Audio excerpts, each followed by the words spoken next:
Hello folks, I'm in Portland, Connecticut.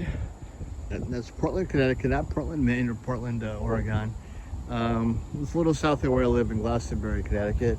And I'm gonna actually be talking about the Portland Riverfront Park. But in front of us right now is the quarries, which you'll hear from in much more detail on a later chat of mine.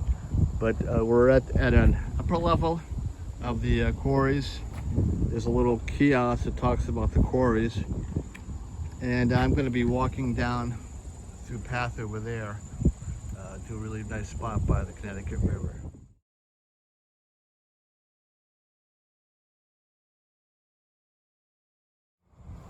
And as you see, all along here, the big granite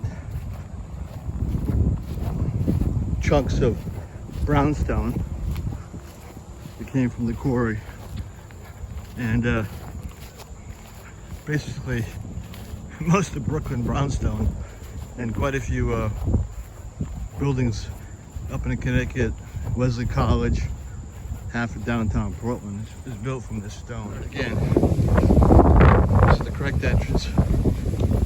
There's a map there that I'll show you later, a much better version I made of the old railroads here. And as you see, there's scattered blocks of brownstone all over the place. Come down from up there, but I got a tripod and flute in hand, so I'd rather not. Interesting enough, there's a bird down here. Nope, there was.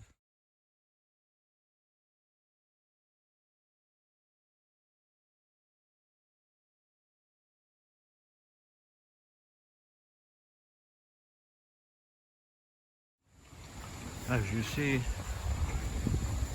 there's brownstone. There's quarried brownstone everywhere. Okay, I'm heading northward. The Connecticut River is on my left, and I believe this was the old bed of the narrow gauge railroad that hauled all kinds of rocks around.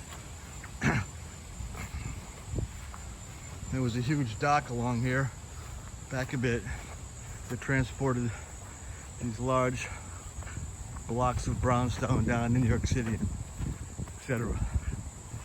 It's a beautiful place, quiet. The last time I came here, I rode my bike, so it took 1/10 the time. But if you look ahead, there's an opening. That's where we're gonna set up shop to play the flute.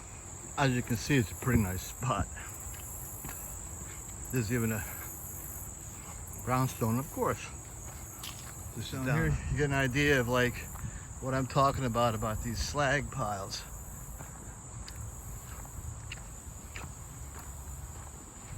Tons and tons of it.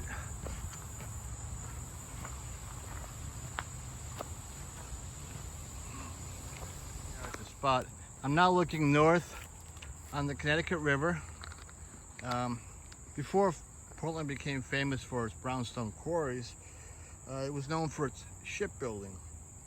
Just north of here, there's a small area called Gildersleeve's Village, and it's now part of Portland, but at the time it was known for its shipbuilding.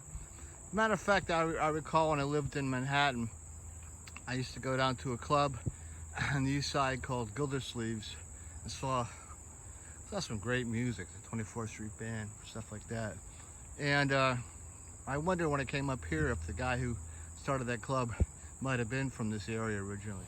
So I'm here at the Connecticut River. I decided, although I brought both the pocket flute and the bass flute, I decided to play the bass flute, because what the hell, it's a beautiful instrument.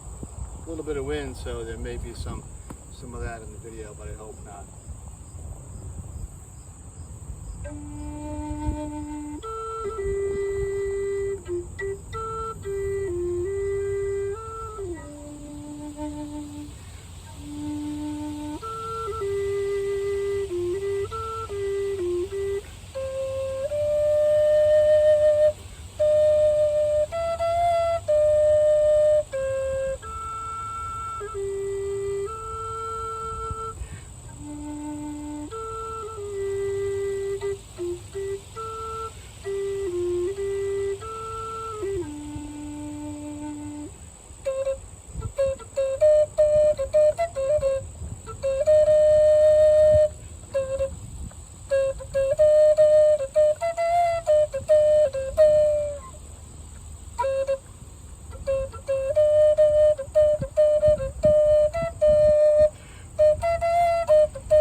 bass flute, D minor, next to the Connecticut River in Portland. And you turn the corner and you come to all these little lovely little spots to be one with nature, as in the brownstone.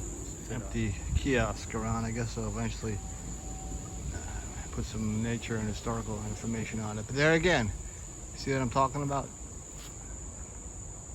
Quarry slag. Lots of it. I'm on a side trail. I just found out about, isn't this lovely? There's a labyrinth here. Interesting enough, one of my very first web jobs was building a site for a lady who's running a labyrinth in New Canaan.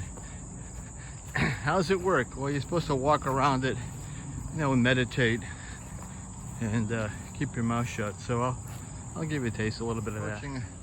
From the official entrance, there's a beautiful little flower garden over there. And there's a labyrinth. And you're supposed to start from the circle you see, and then walk where the path takes you. Of course, like a mouse in a maze. You know, there's only one way supposedly to go. I just do a bit of it, not the whole thing for you.